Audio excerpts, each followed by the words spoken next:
En la W habla el fiscal. Decíamos esta mañana que es una cascada de noticias la que está produciendo la Fiscalía, y por eso nos parece conveniente hablar con el señor Fiscal General de la Nación. Son distintos frentes que quisiéramos que nos explicara. Hay noticias que han sorprendido el fin de semana y, por supuesto, otras que escucharemos en esta entrevista. En sus primeros 100 días, señor Fiscal Francisco Barbosa, gracias por atendernos. Fiscal, bienvenido a la W. Buenos días, Julio. Un saludo para usted, para la audiencia y para los miembros de su mesa de trabajo. Gracias. Señor Fiscal, en estos primeros 100 días, pues ha tenido usted tiempo de reflexionar un poco sobre el lío en el que se metió. En el lío en que lo metieron, porque a usted lo nominaron, lo postularon, usted aceptó y luego lo eligieron. Pero, fiscal, usted venía de un ambiente totalmente distinto.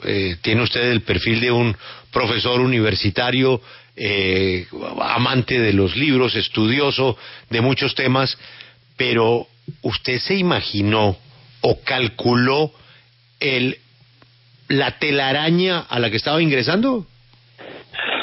Pues uno intuía la telaraña, pero por supuesto, pues cada día trae unas dimensiones diferentes frente a esta entidad. Lo cierto es que estos 100 días, Julio, se ha hecho un trabajo inédito dentro de la Fiscalía General de la Nación, en la medida en que hemos podido avanzar en las líneas de corrupción, por ejemplo, de una forma muy importante, ya con 10 imputaciones y medidas alcaldes, con un trabajo mancomunado con el señor Contralor y Procurador. Hemos pues avanzado en medio de, son 100 días de los cuales 2 meses y un poco más hemos estado en confinamiento, con 18,000 funcionarios en confinamiento, 5,000 en las calles, y aún así hemos adelantado más de 70,000 audiencias, pues 14,000, casi 15,000 capturas. Hemos avanzado en la estrategia también contra el narcotráfico, y los casos puntuales que venían de tiempo atrás, usted entenderá que son 100 días, y en 100 días pues sí, yo he tratado también de mover todos los casos importantes, toda vez que era un poco el compromiso que también existía con la Corte Suprema de Justicia por mi elección.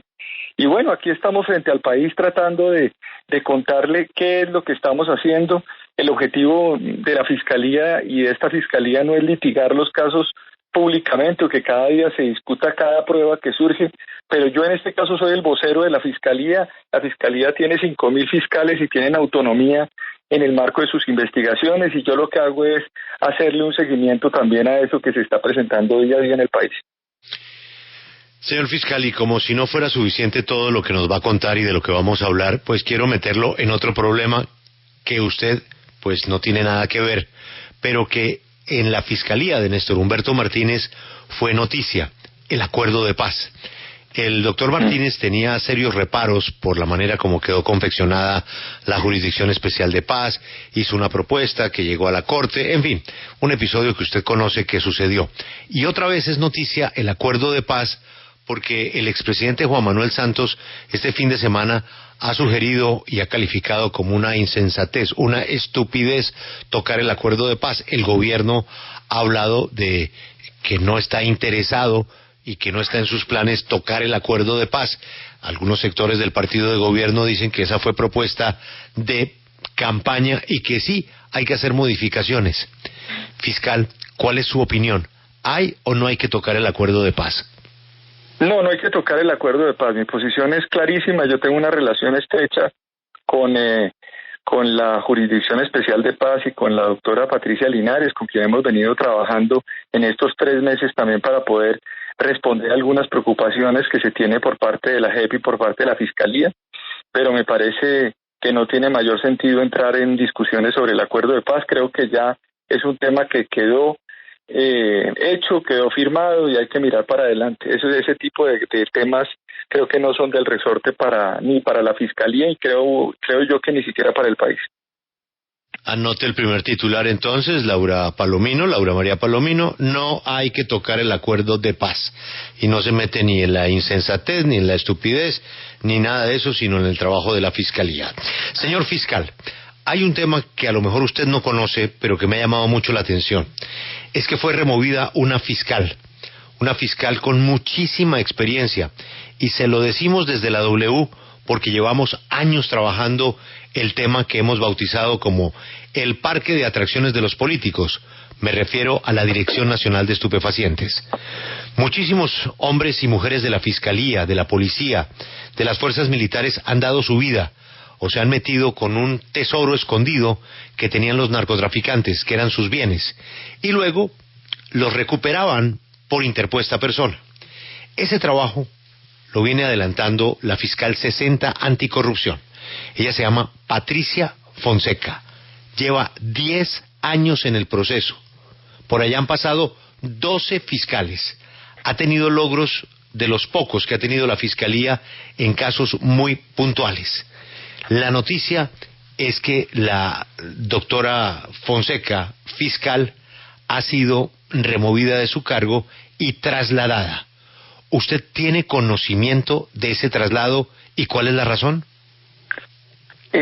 A ver, el tema de las reubicaciones y de los traslados es un asunto que se está presentando en la Fiscalía por preocupación que yo tengo en el mal funcionamiento o para mejorar el funcionamiento de las seccionales en el país. Usted sabe, Julio, que el tema de mi preocupación de territorios era sacar gente del búnker también y ponerla en las seccionales, no solamente en Bogotá o en Cundinamarca, sino en diferentes lugares del país.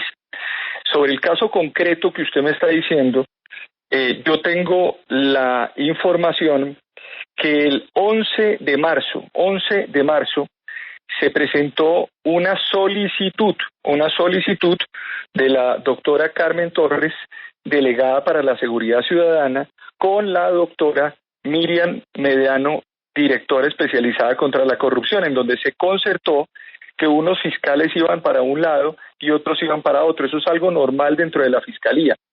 Dentro de ese caso está el de la fiscal que usted me está informando. Ahora, sobre el caso concreto de esa fiscal, el caso que usted me pone, el caso de Patricia Fonseca, pues entiendo que es una fiscal pues muy capaz, una fiscal que lleva bastante tiempo en este asunto, pero que en el caso que usted me relata es un caso que ya está en juicio, que hubo una sentencia absolutoria, es decir, el caso, la Fiscalía lo perdió, y hay un recurso de apelación que está en curso. Entonces, más allá de las inquietudes alrededor de los traslados o no traslados de los funcionarios, pues debo decirle que ha sido una preocupación mía el hecho también de aprovechar unos funcionarios que vienen prestando unas acciones dentro del nivel central de la Fiscalía para que apoyen las diferentes actividades de las seccionales. Quiero darle un dato, Julio. Desde la llegada del fiscal Espitia como encargado en junio del año pasado hasta cuando yo me posesioné, hubo 1.648 nombramientos y 144 traslados. Es normal que en la Fiscalía se produzcan traslados. Entonces yo no le pongo mayor cuidado. Antes me parece muy interesante que se pueda monitorear cuáles son los casos relevantes y empezamos a darle prioridad, que eso lo puedo hacer yo desde el despacho para que me informen de forma permanente qué es lo que pasa con algunos de los casos más relevantes del país. Fiscal, discúlpeme, cuando usted dice ese caso se perdió, ¿a qué caso se refiere? Estamos hablando del tema de estupefacientes. Usted hacía mención al tema de estupefacientes. Ahí hay una sentencia absolutoria que salió, el caso de Albornoz, que era el que tenía, entiendo yo, esta fiscal, y este caso está esta sentencia está en apelación por parte de la Fiscalía. Esa es la información que yo tengo. Correcto. Pero más allá del caso por eso concreto, la preocupación, fiscal, que ahora un nuevo fiscal tenga que empaparse para enfrentar semejante apelación.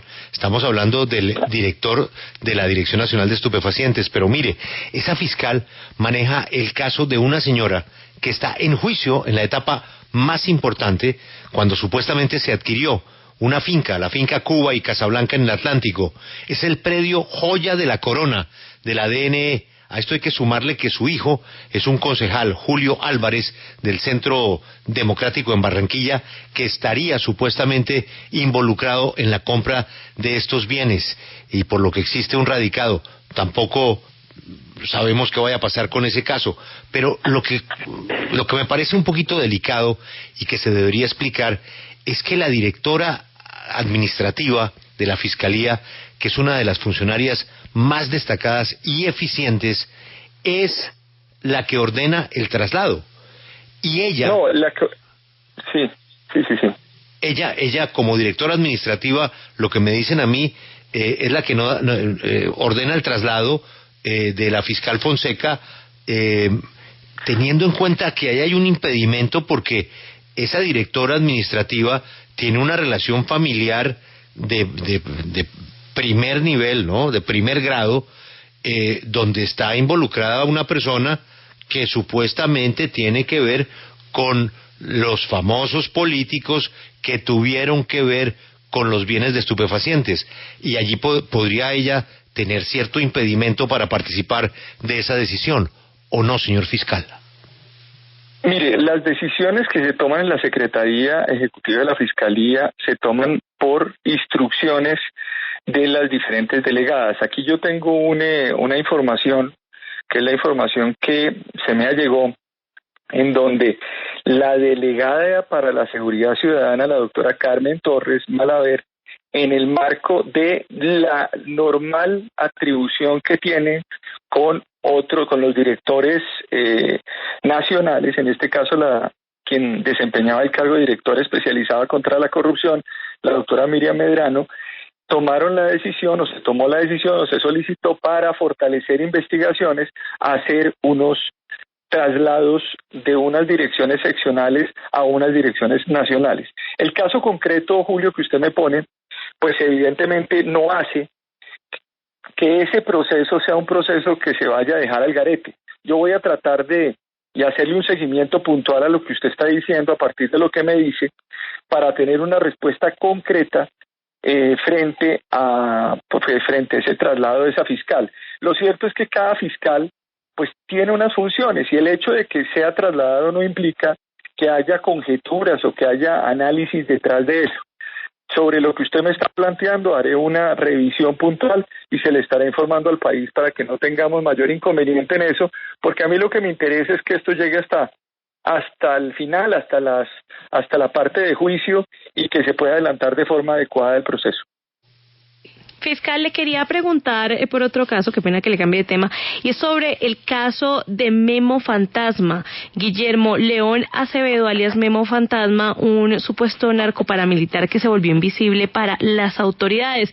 Le quería preguntar, ¿sí era invisible en la Fiscalía este señor? Bueno, ese es un tema que además a Julio lo puso sobre la mesa, además en los últimos días, y se le ha hecho todo el seguimiento del caso porque yo creo que es un tema importante. Efectivamente, este señor Memo Fantasma tenía una historia criminal no solamente atado en los últimos años, sino además tiene una historia criminal desde el año 92, cuando trabajaba en el cartel de Medellín con el clan Galeano y el clan Moncada. Este hombre está un tiempo en Estados Unidos y posteriormente regresa con el nombre de Sebastián Colmenares, o se conoce como Sebastián Colmenares. Se vincula en Caucasia al bloque Central Bolívar y allí se convierte en una especie de administrador de finanzas de ese bloque en alianza con el señor Macaco. Esta persona es una persona que pasa derecho y que no hace un proceso de reinserción dentro del proceso de justicia y paz, y es mencionado en el año 2011 y 2012 en audiencias de justicia y paz como Sebastián Colmenares, Memo el Fantasma, y empezamos a hacerle una trazabilidad en la Fiscalía.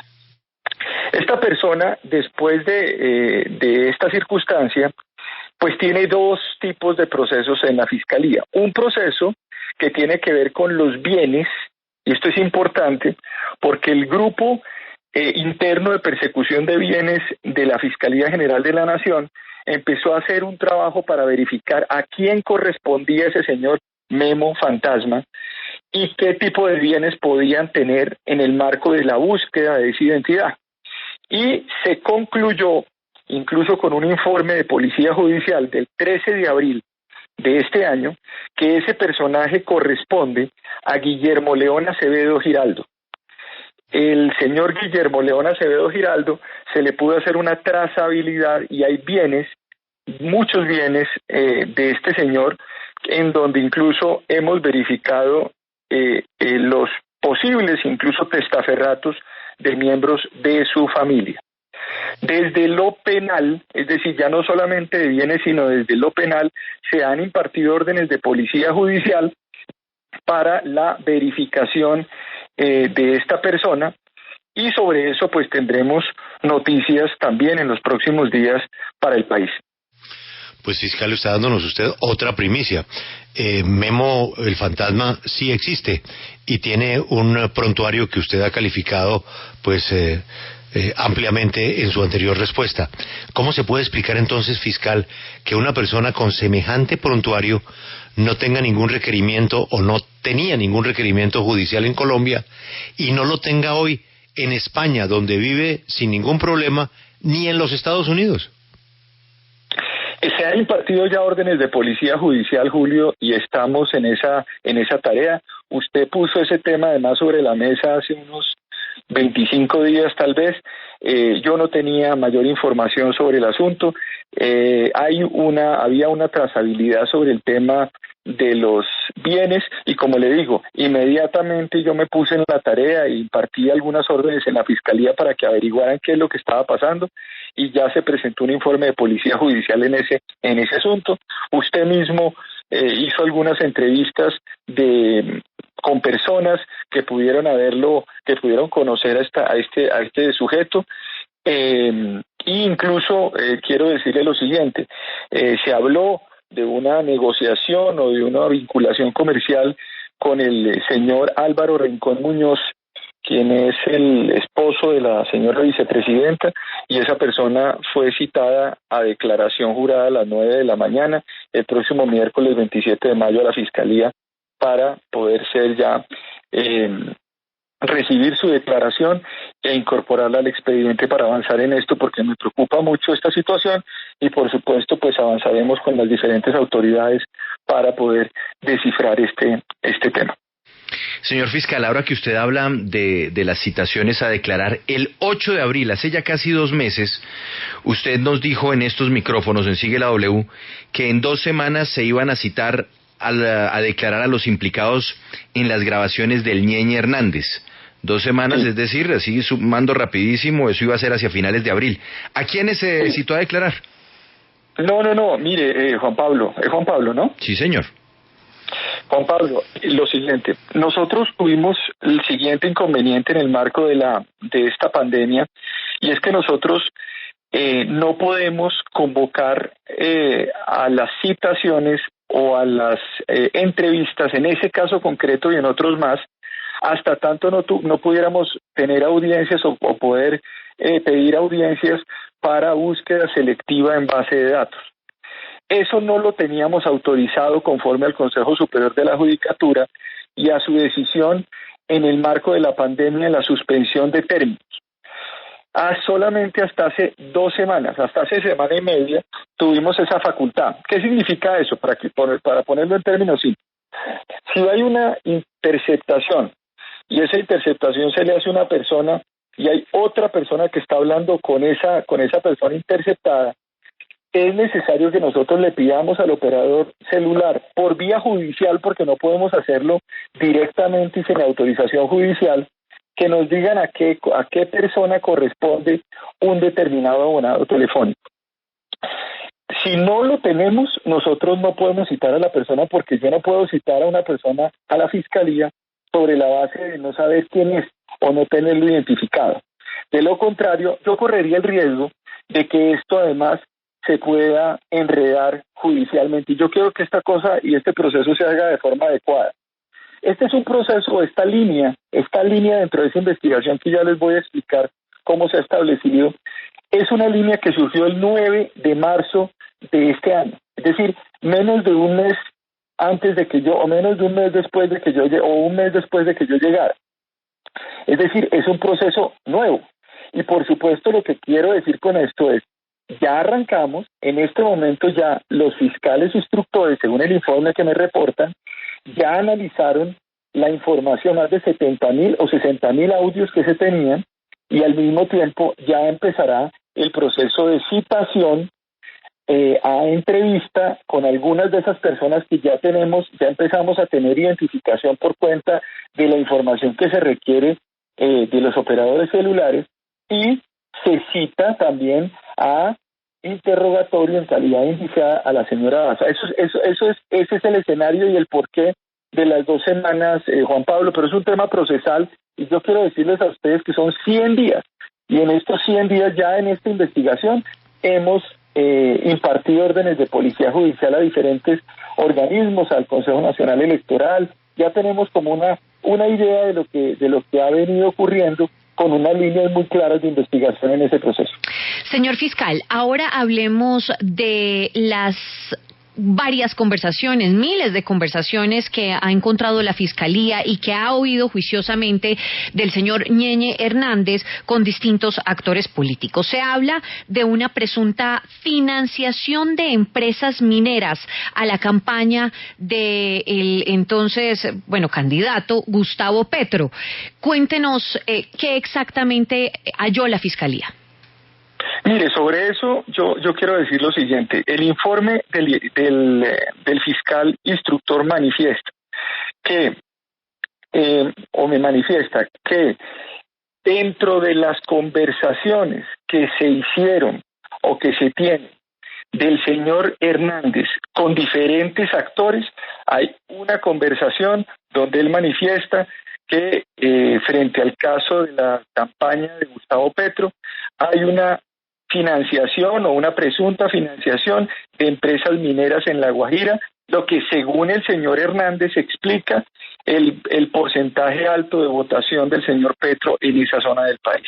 Nosotros en la Fiscalía General de la Nación, en el marco de lo que hay que hacer, porque finalmente esto no es un invento de la Fiscalía, sino ahí están las grabaciones, pues lo que hay que hacer es simple y llanamente indagar qué es lo que ocurrió en esa zona del país para las 2 campañas, porque es necesario mirar exactamente cómo se hizo la campaña de un candidato y la campaña de otro candidato, pedir la información al Consejo Nacional Electoral que ya se solicitó a través de órdenes de policía judicial, y más allá de un proceso de linchamiento contra las campañas o contra las personas, pues es necesario que la Fiscalía le diga al país que está en ese proceso de indagación preliminar y que se va a ahondar en el marco de esa segunda línea de investigación en el caso de lo que se ha derivado de esas conversaciones del señor Hernández, para poder llegar hasta las últimas consecuencias en esto y determinar si hubo constreñimiento al sufragante, si hubo algún tipo de actividad delictiva en medio de esa campaña electoral, sobre todo poniendo en cuenta que esto es un asunto para los no aforados. Los temas de aforados, es decir, los temas que tengan que ver con aforados, senadores, e incluso con los temas del señor presidente de la República, no le competen a la Fiscalía ni me competen a mí como fiscal, sino es un asunto que se compulsaron las copias a la Comisión de Acusaciones, al Consejo Nacional Electoral y a la Sala de Instrucción de la Corte Suprema de Justicia. Luego es un tema que no tiene nada que ver con la Fiscalía General de la Nación, pero que compulsamos los primeros días de marzo, es decir, 20 días después de yo haberme posesionado como fiscal, cuando se conoció esto en la opinión pública.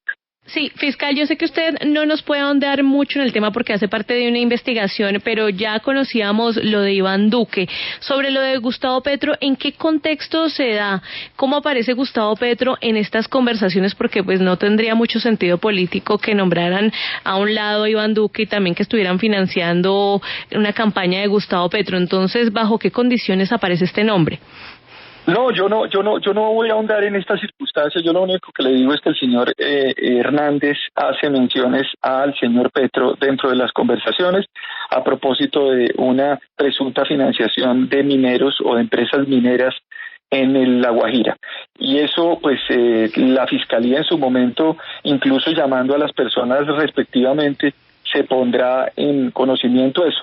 Yo, más allá de hacer calificaciones sobre uno u otro tema, simplemente soy el vocero de la Fiscalía en este asunto, porque no soy el fiscal instructor, no conozco de este asunto, y los fiscales tienen autonomía para adelantar la investigación. Lo cierto, y pues me pareció claro explicárselo a la opinión pública, es que hay menciones a esa persona dentro de esas interceptaciones al señor Hernández. Pero señor fiscal, ¿cómo se manejan esos temas en la Fiscalía General de la Nación? Porque basta con ver el programa de gobierno de Gustavo Petro para ver que era el peor enemigo político de las mineras, y el señor Ñeñe Hernández nada tiene que ver con empresas mineras. Entonces, ¿cuál fue el proceso detrás de hacer esa declaración en medios de comunicación? Porque más allá de que usted no haga un juzgamiento, pues el daño para el senador Petro es enorme, proveniente de una persona como el Ñeñe Hernández, que nada tiene que ver con las empresas mineras, y teniendo en cuenta obviamente el contexto del programa de gobierno del senador Petro. ¿Cómo es ese proceso interno en la Fiscalía?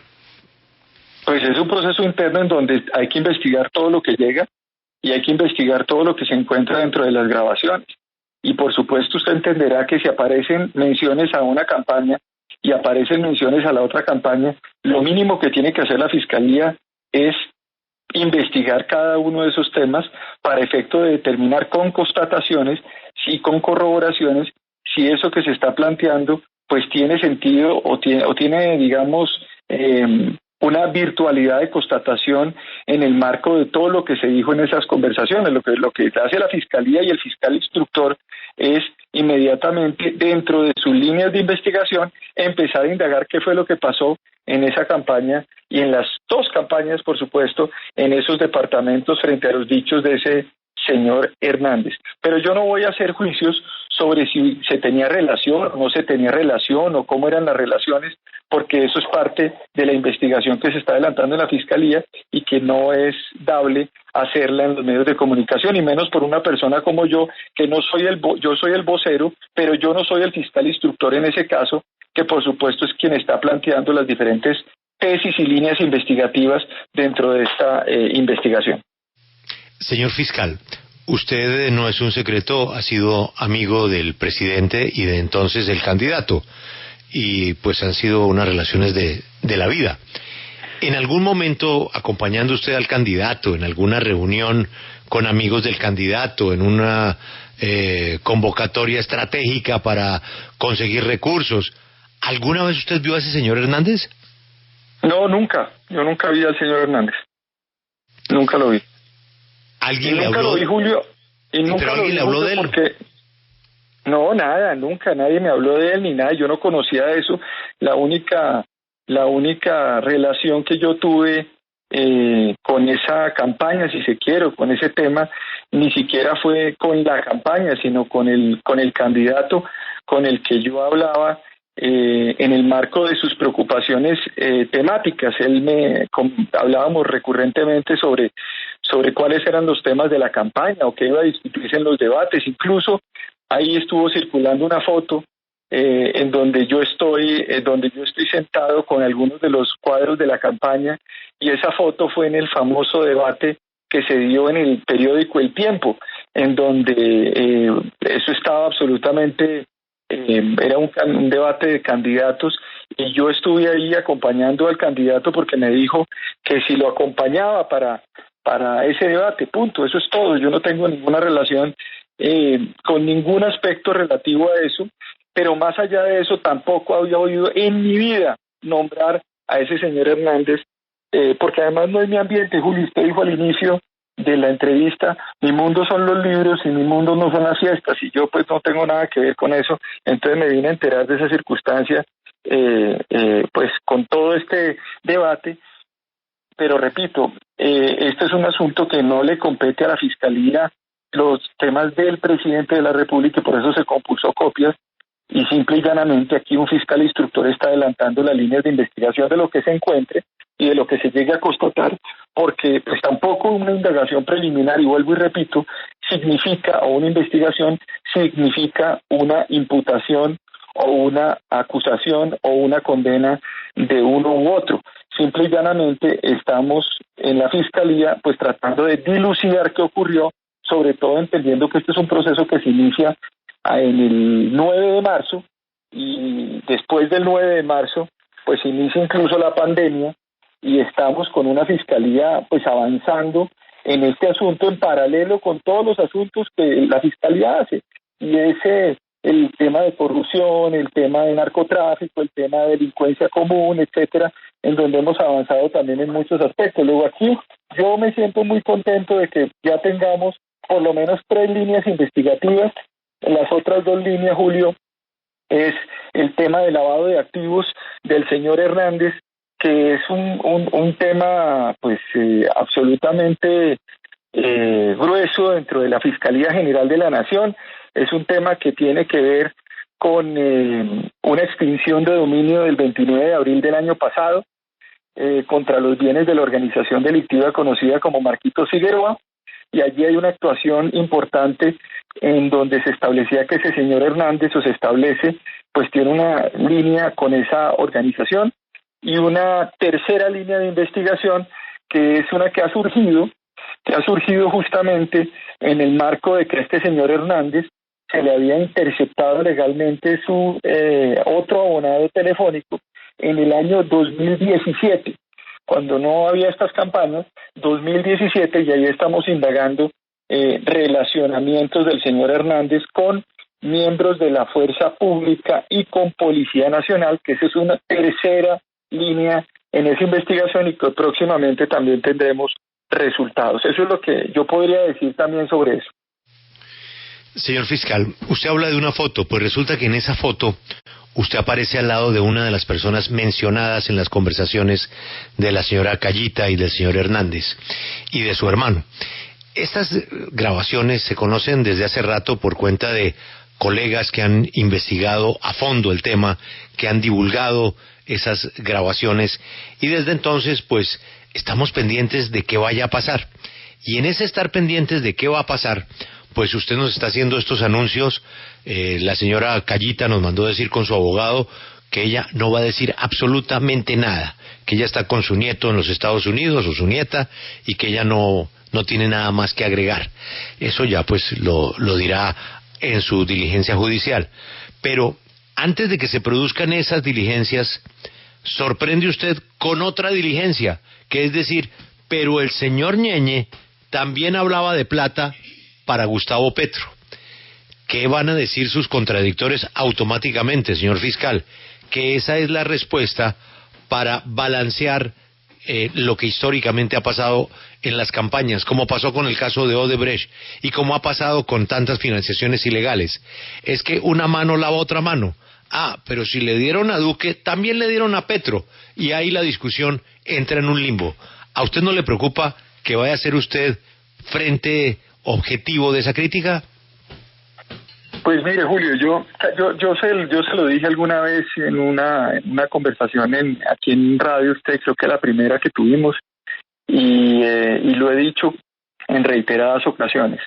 A mí, pues finalmente, yo entiendo que las decisiones de la Fiscalía General tienen una lectura política, y cada decisión que se tome tiene una lectura política para los diferentes sectores políticos, porque la Fiscalía desgraciadamente se ha visto como una entidad que termina arbitrando diferentes temas que tienen que ver con lo político en la historia de este país. Yo aquí lo que hago es, de la manera más clara y transparente, decir lo que dicen esas grabaciones y decir qué es lo que se va a hacer. Yo no voy a entrar aquí a decir, es que se menciona un candidato y no se investiga a una campaña, o se investiga o se habla de otro candidato y no se investiga a la otra campaña. Aquí esto es un asunto propio del fiscal de instrucción que lleva el asunto, que encuentra esta circunstancia.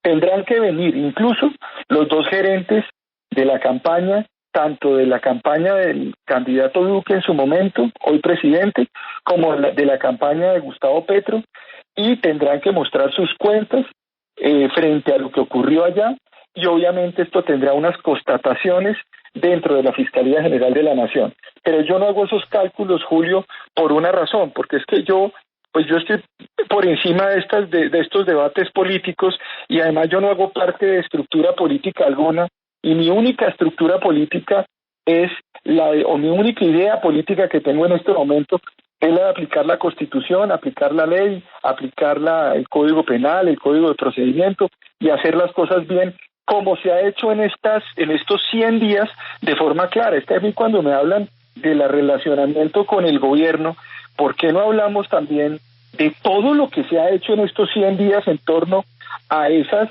acciones en donde este gobierno que está, pues ha tenido una serie también de temas con la Fiscalía General? Entre ellos, aquí se llamó indagación preliminar a un ministro hoy activo, que es el ministro de Agricultura, o el caso del embajador San Clemente, o el caso de la posición que tuvo la Fiscalía frente al tema carcelario, o se llamó a indagación a un interrogatorio en calidad de indiciado a un comandante del ejército que además fue nombrado en este gobierno.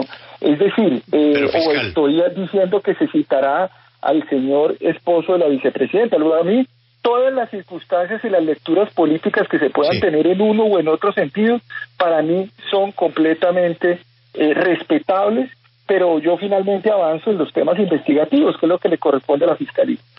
Yo le entiendo todos esos ejemplos, fiscal, que son absolutamente ciertos, pero también usted entienda la tranquilidad que debe inspirar la Fiscalía en el caso del presidente de la República, a quien usted no investiga, pero usted va a hablar sobre financiación de su campaña, y está hablando también de financiación de la campaña de su opositor, de con quien perdió las elecciones. Por el hecho de haber sido usted ternado, nominado a la responsabilidad del cargo que tiene hoy, y por su expresa amistad personal con él, ¿no hay un impedimento, señor fiscal? Pues a la luz del Código de Procedimiento Penal no existe impedimento alguno, por una razón, Julio, porque es que yo no conozco de esas investigaciones que tienen que ver con esa campaña. Yo no tengo yo no soy el fiscal instructor, y en eso es muy claro. Las normas penales, en la medida en que se materializan, es sobre esa base. Yo tengo una dirección en la Fiscalía General de la Nación en todo lo relativo a, digamos, al funcionamiento de una entidad que tiene 25.000 funcionarios, pero hay 5.000 fiscales que tienen autonomía y que toman las decisiones, y además son los encargados de verificar y analizar los temas. Incluso, yo sí creo que debería determinarse si yo, por ejemplo, y eso, digamos, eso se hizo ya con varios derechos de petición que nos han llegado justamente recogiendo su inquietud, y es derechos de petición donde dicen que si yo me tendría que declarar impedido, o cuáles serían las razones. No hay razón ni legal ni constitucional para que yo me salga o me retire o no pueda hablar sobre estos temas, en el sentido en que yo no tengo dirección o yo no controlo ese proceso, porque el proceso lo tiene un fiscal específico. Y dos, el tema de la amistad que usted habla es una amistad que existe con el presidente de la República, pero que no afecta, como se ha demostrado en estos 100 días, ningún tipo de relacionamiento con el gobierno nacional. Pero es que yo a los 20 días tuve que compulsarle copias al presidente de la República ante la Comisión de Acusaciones por este caso. Ese es el primer acto que yo hago como fiscal general frente al proceso que estamos hablando.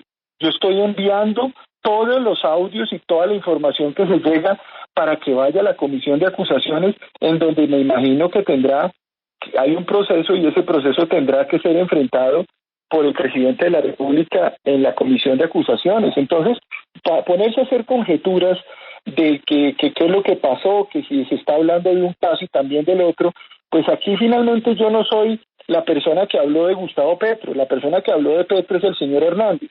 Igual la persona que habló de la campaña o de lo que ocurrió alrededor del tema de La Guajira o Cesar, y se habla del señor en este momento candidato Iván Duque, es el señor Hernández. Todo eso se tiene que investigar y se tiene que dilucidar, porque este país requiere verdades completas, no verdades incompletas. y en ese sentido la Fiscalía tendrá claridad. Y le digo una cosa, el resultado al que se llegue tendrá que ser un resultado claro en las 3 líneas investigativas, tanto en la línea de lavado de activos como en la línea de los aforados, en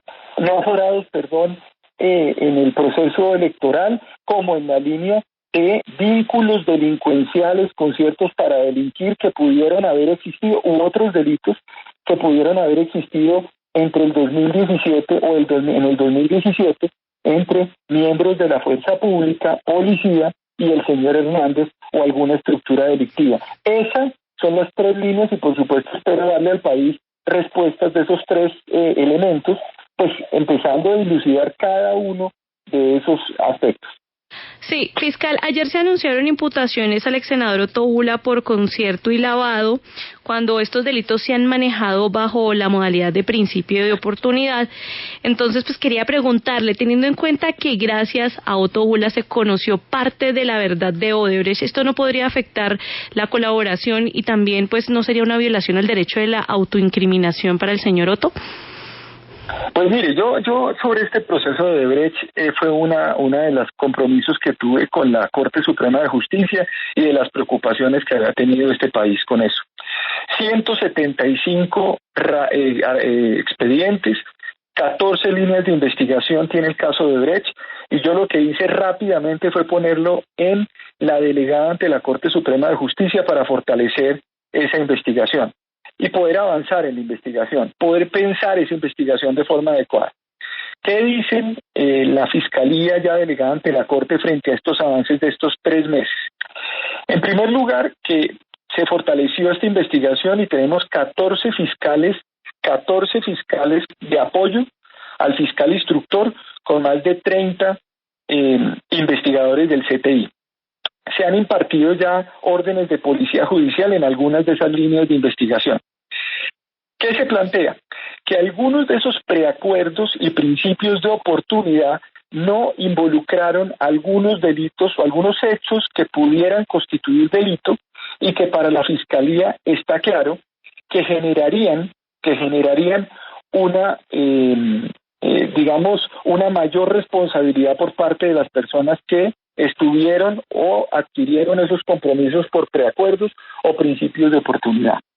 En el caso concreto del señor Otto Ula, se estará imputando el delito de concierto para delinquir y lavado de activos, que no estaban involucrados dentro de los acuerdos o preacuerdos que se habían establecido. Y quiero decir lo siguiente, esta Fiscalía está abierta para que esas personas se acerquen y a través de principios de oportunidad podamos cubrir también esas discusiones y se pueda llegar y hablar más sobre lo que ha ocurrido en el caso Odebrecht. Así, el concierto para delinquir es un delito que no fue utilizado dentro del expediente de forma masiva. Yo he tenido algunas comunicaciones con el Perú.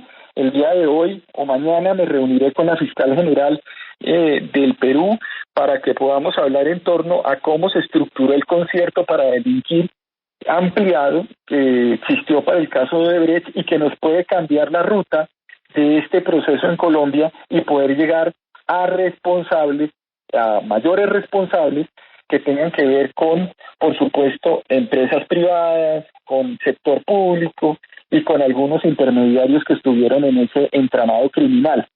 El caso de Odebrecht es un concierto para delinquir ampliado, es un entramado criminal donde se unieron un grupo de personas para buscar un fin determinado. Y en eso estamos analizando cada uno de esos acuerdos, muchos preacuerdos que fueron formalizados y terminaron en sentencia, o otros preacuerdos que están en este momento en proceso de formalización y que ya empezamos a plantear soluciones como las ampliaciones o imputaciones de esos delitos que han generado nuevas renegociaciones. Aquí lo que yo estoy buscando es que podamos mirar y podamos ir más allá de lo que se había logrado, como era el propósito que yo había planteado al iniciar mi mandato como fiscal general.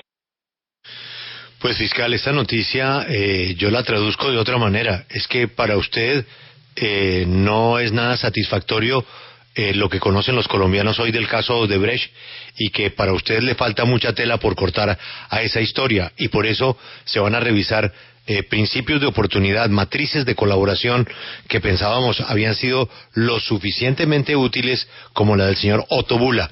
¿Eso quiere decir que otros principios de oportunidad se van a revisar? Por ejemplo, el de el exgerente de la campaña Santos Presidente, Roberto Prieto. Todos esos principios de oportunidad y preacuerdos, más allá de revisar, Julio, porque este caso que usted me plantea es un caso que ya terminó en sentencia, estamos viendo en el marco de ese expediente si hay hechos diferentes que pudieron constituir delito. Y si los hay, en el marco de la explicación que acabo de dar sobre el tema de los conciertos para delinquir, pues estaríamos diciendo que se imputarían nuevos delitos a todas estas personas. Pero todo esto es parte también de la instrucción que está adelantando la Fiscalía, la delegada de la Fiscalía ante la Corte Suprema de Justicia, y vamos a ir verificando exactamente punto por punto cada uno de esos aspectos. Yo creo que cuando usted habla de la insatisfacción, pues la hay, y no es una mentira que a mí, cuando estuve en la entrevista pública o en la audiencia pública ante la Corte Suprema de Justicia y cuando conversaba con los magistrados y de la Sala Penal de la Corte Suprema de Justicia en el marco de mi elección, una de las grandes preocupaciones que existieron era el caso de Odebrecht. La gente, tanto en la opinión pública como por parte de la misma Administración de Justicia, decían que era insuficiente. Yo no voy a entrar a juzgar al doctor Martínez como fiscal general. Yo creo que le faltó tiempo también. Él salió a los 2 años y 9 meses de la Fiscalía. Faltaba tiempo para poder seguir adelantando esto, y los procesos judiciales como de este calado son procesos que no solamente se hacen en 4 años, sino se requiere mayor tiempo. Entonces, aquí yo lo que creo es que recojo una posta y empiezo a desarrollar una cantidad de líneas investigativas para efecto de que esta fiscalía, en el marco de lo que realicen el fiscal instructor del caso y su apoyo, pues pueda tener nuevas respuestas para el país y podamos incluso tener nuevas delaciones y sobre todo, Julio, sobre todo, mucha constatación financiera y mucha inteligencia artificial en este caso. Nosotros tenemos una preocupación en la Fiscalía, y es que no podemos en este caso concreto depender solamente de delaciones y del acuerdo de cooperación con Brasil, sino al mismo tiempo tenemos que tener constatación financiera del ingreso de recursos de todos los sectores que participaron dentro de este entramado criminal. Y esa información es una información que ya va muy adelantada también. Sí, quería preguntarle sobre una captura que tiene que ver con un hermano de Carlos Matos. Sabemos que las autoridades hicieron esta captura, que no tiene nada que ver con el caso Hyundai, pero quería que usted nos aclarara sobre esta detención que hicieron las autoridades, fiscal. Sí, es un caso, lo que me informan es que es un caso que se presenta la captura se presenta este fin de semana y tiene que ver con es un empresario, ganadero, agricultor del municipio de Codazzi, Cesar, y está involucrado en unos homicidios y se le captura por estos hechos. Más allá de eso, se pondrá ya se solicitó la legalización de la captura en situación de flagrancia ante jueces penales municipales con función de control de garantías de Bucaramanga, y la audiencia se inicia hoy a las 7 de la noche. A esta persona se le halló un arma de fuego y documentos públicos falsos, y esta captura se hace también en el marco de la ley 600, de la ley anterior a la 906, porque los hechos pues se presentaron acaecieron en el año 2001. Sí, y pues en esta emisora le hemos hecho seguimiento al caso Hyundai, el caso de Carlos Matos, sí, la manipulación del reparto. ¿Eso en qué va? Porque sabemos que se han solicitado muchas libertades, las cuales han negado los jueces de la República, y también se conocieron unas interceptaciones. Entonces quería preguntarle en qué va el caso Hyundai. Mire, Laura, en el caso Hyundai se prorrogó por un año la orden de captura contra Carlos Matos. Esa es la última información que se tiene o que tengo como fiscal en este caso concreto. Esa prórroga de esa captura se dio en mayo, se había dado en mayo del 2019. Y en este momento pues estamos en un proceso de que avance esta indagación o este proceso que tiene que ver con esa supuesta o presunta manipulación de la justicia por parte de este señor, pero no tengo más información sobre ese particular. Sí. Laura. Señor fiscal, ahora pasemos al tema del señor locutor Fabio Zuleta y también del líder indígena Roberto Barroso. Ellos, pues como ya lo hemos visto todos, estuvieron en un video conversando y hablando sobre el tema de la explotación sexual de las mujeres guayú. Ya la Procuraduría se pronunció sobre el tema. ¿Acá cabe algún delito fiscal? Mire, se está estudiando este asunto, pero se abrió el día. Inmediatamente yo conocí esas conversaciones y esos hechos deleznables que son una vergüenza total para los derechos de las mujeres, para los derechos de todos los colombianos, porque verdaderamente es grotesco eso. Le solicité a la delegada de Seguridad Ciudadana, la doctora Carmen Torres, que me informara cuál iba a ser el paso a seguir dentro de esta investigación. Hubo una mesa de trabajo en la Fiscalía con el Cesar, con la Fiscalía del Cesar, y se abrió un radicado criminal para verificar si cabía y si vamos a entrar en un proceso de investigación de esos hechos.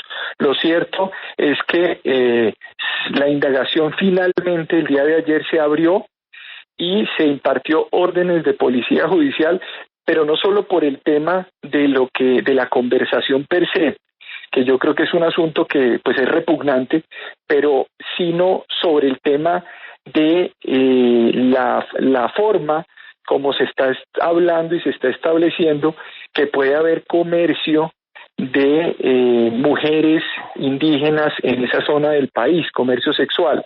Entonces, obviamente, esto trataremos de ahondar con estas personas exactamente sobre cuál es el rol que tenía esa persona de esa comunidad en este comercio, y por supuesto lo que queremos es que esto no quede solamente en una conversación y en un escándalo mediático de 2 o 3 días, sino tratar de dar algunas respuestas con una fiscal especializada del grupo de protección de mujer en el Cesar y con la dirección de la delegada de Seguridad Ciudadana, porque es un tema para nosotros vital en la medida en que tenemos que, digamos, uno de los temas de los menores y de las mujeres, pues son ejes centrales de esta fiscalía también.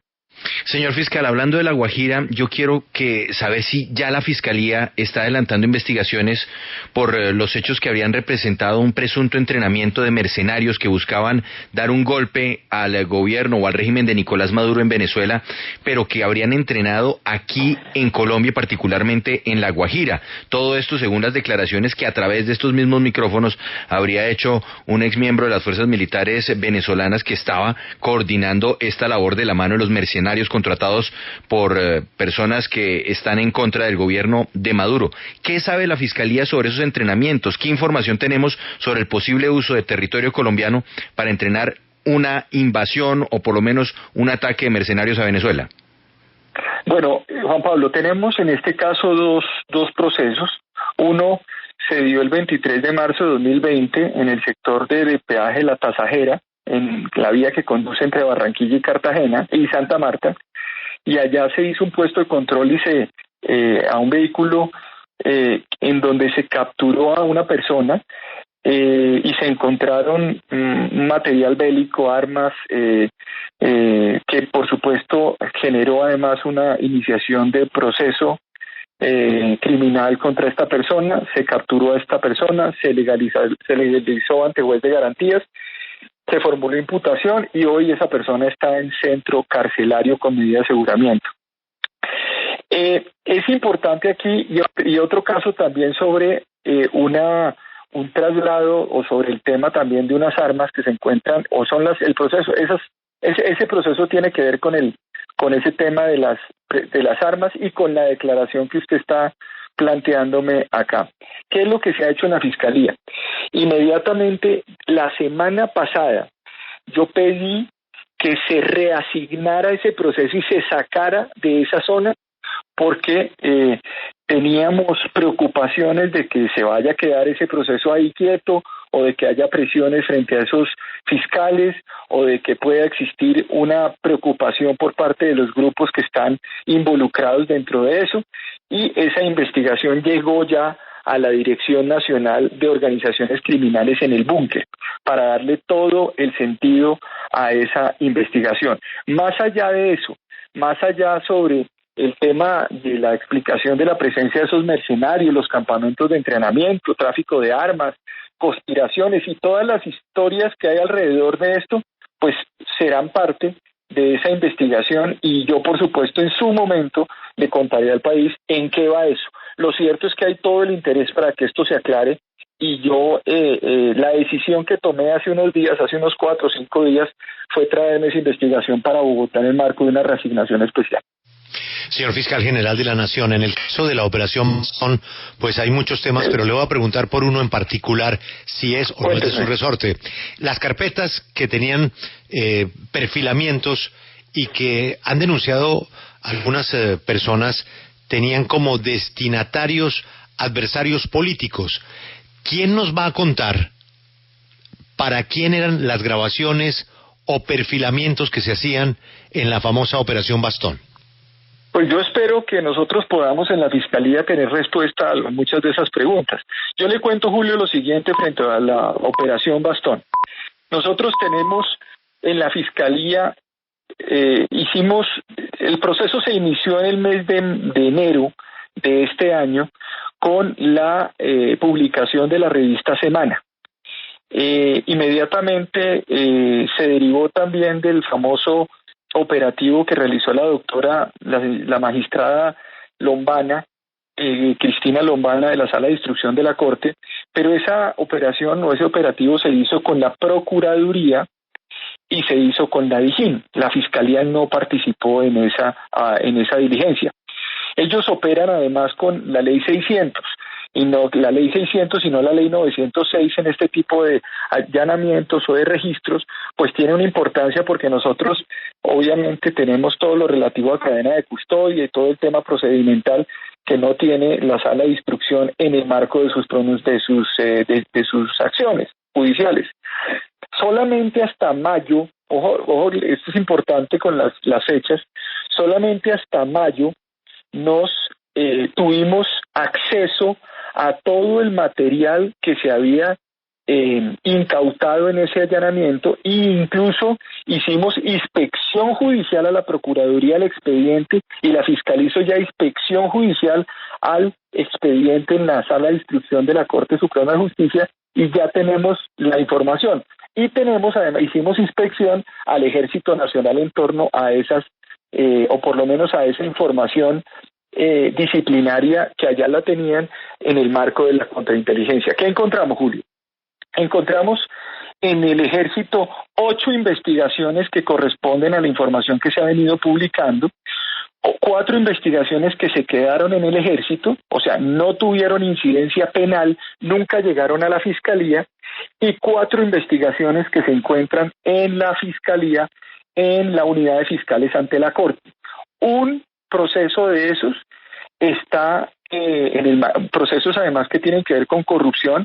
Un proceso está en juicio, que es el caso de la Brigada Cuarta de Medellín, y hay 3 procesos que están en indagación y que la Fiscalía, digamos, ya los acumuló para efecto de tener una unidad investigativa dentro de esa circunstancia. Ya recibimos todo el material, digamos, que se nos entregó, y hemos venido recibiendo testimonios y declaraciones de oficiales en retiro y oficiales activos en torno a esta investigación, que nos ha ayudado muchísimo en los últimos días para poder avanzar hacia las respuestas que usted planteó, o las preguntas que usted planteó hace un momento ante el país.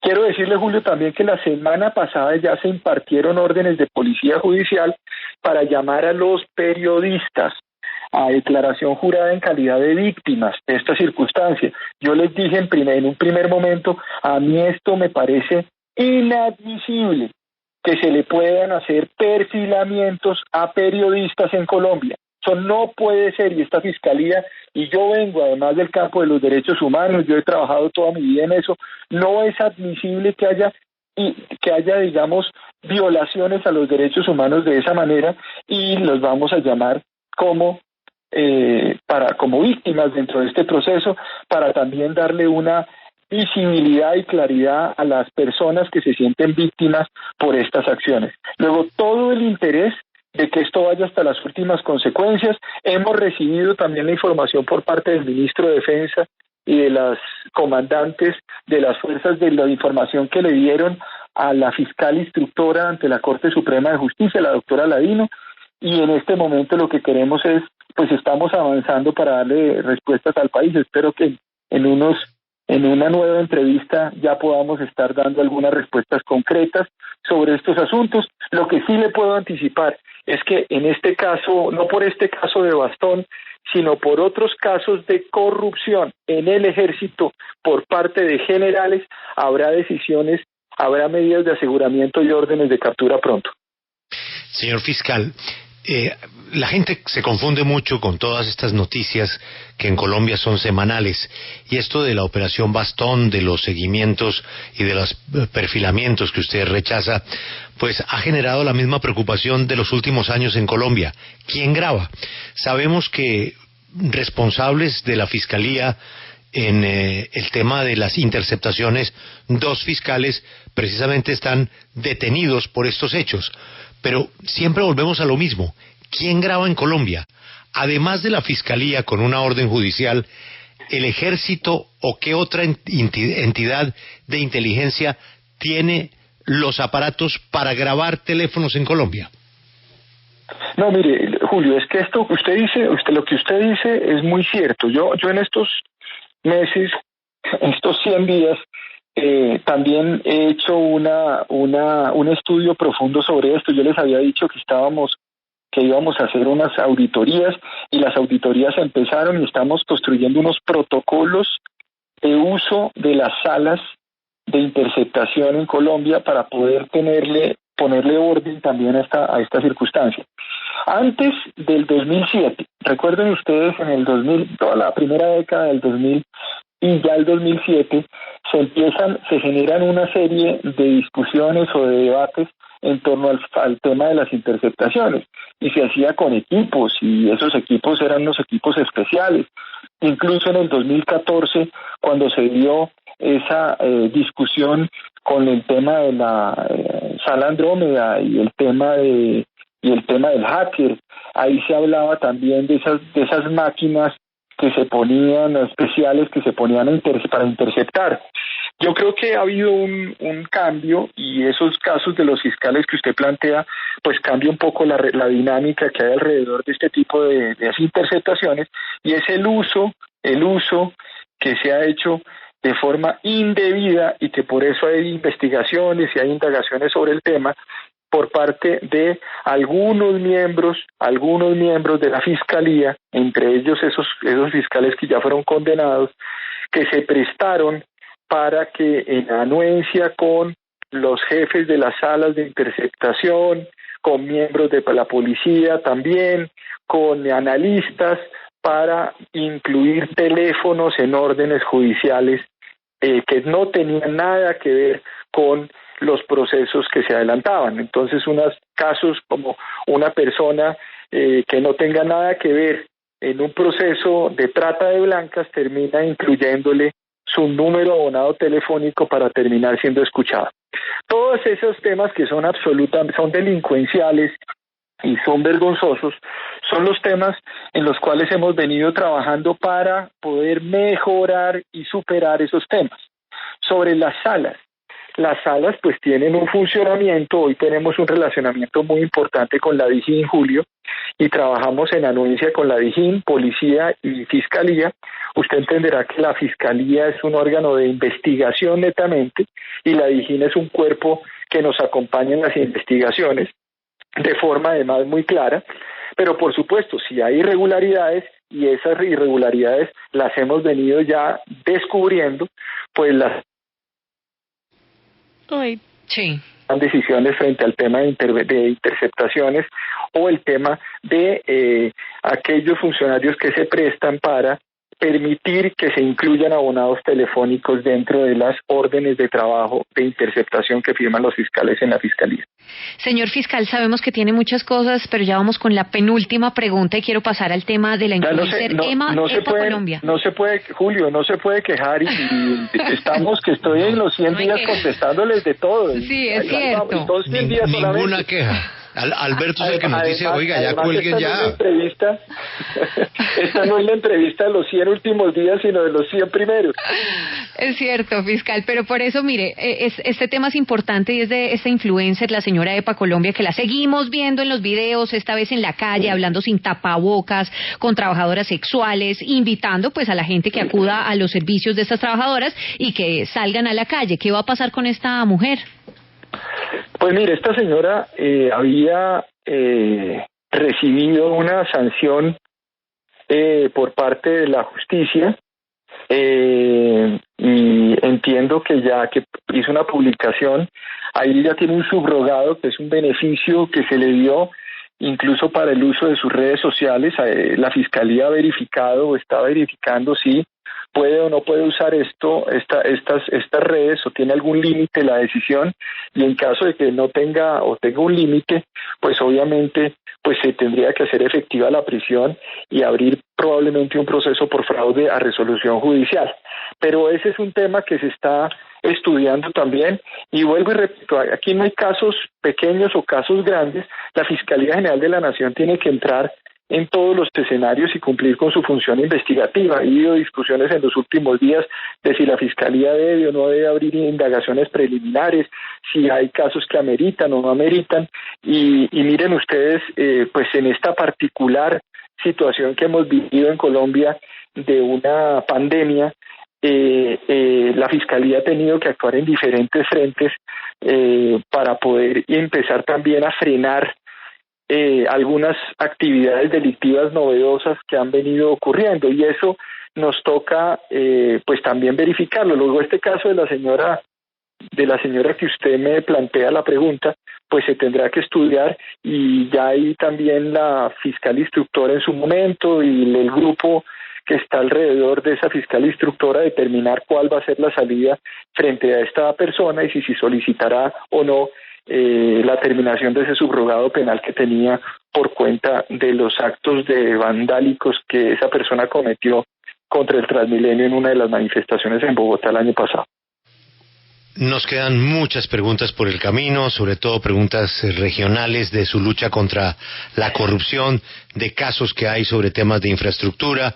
Ni más faltaba que el imperdonable robo del dinero de los mercados, de la acción solidaria de los colombianos, en donde también se han conocido ya muchas noticias de acciones, y las que faltan, porque sabemos que faltan más alcaldes, más gobernadores en el tema de precisamente el escándalo de la comida de la gente más necesitada en Colombia. Pero la última pregunta tiene que ver con su primera respuesta, señor fiscal. Usted dijo que tenía una muy buena relación con la JEP y que está trabajando muy bien con la JEP, y corresponde a lo correcto que usted con la doctora Patricia Linares tenga una excelente intercomunicación. Pero, señor fiscal, han sucedido unos hechos que le dan piso a algunos críticos de la JEP, y yo quisiera conocer su opinión por uno en particular. El tema de los políticos, investigaciones que han hecho fiscales delegados ante la Corte, imputaciones, largos expedientes, muchísimos años de trabajo, y algunos de esos políticos, uno ya lo logró, están haciendo ahora tránsito por la JEP.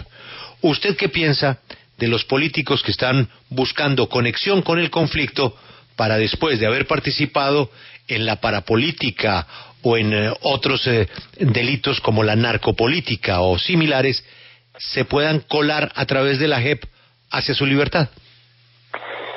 Bueno, Julio, yo sobre ese tema en particular creo lo siguiente. Yo creo que la JEP tiene una competencia muy particular y limitada. Esa competencia limitada que tiene la JEP está atado a los temas relativos al conflicto y tienen unas limitaciones temporales.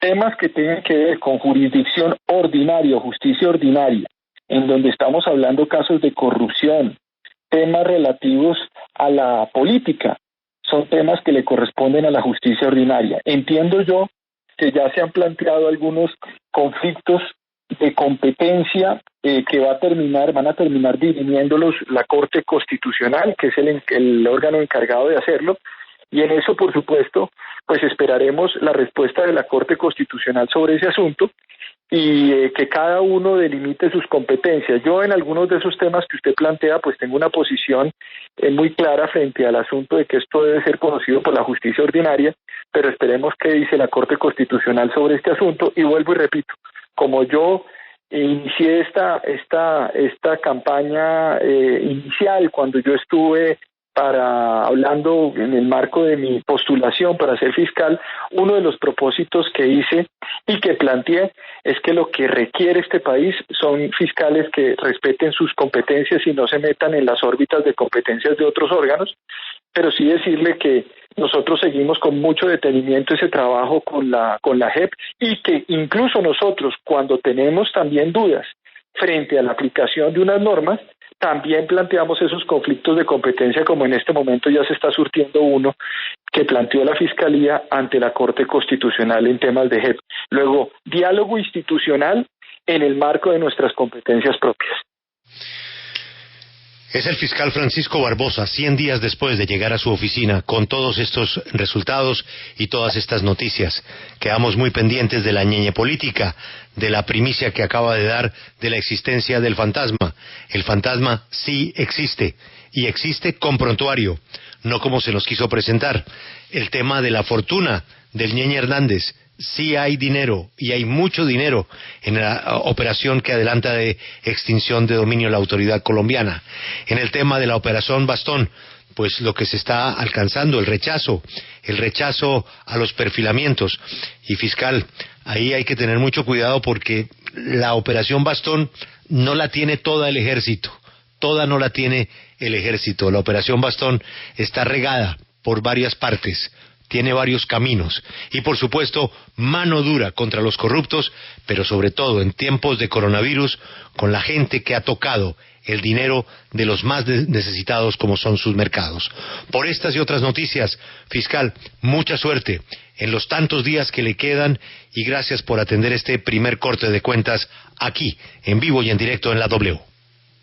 Muchas gracias, Julio, un saludo para usted, para toda su mesa de trabajo y por supuesto para la audiencia que nos está escuchando en la mañana de hoy. Es el fiscal general de la Nación, Francisco Barbosa. Hacemos una pausa y regresamos en la W.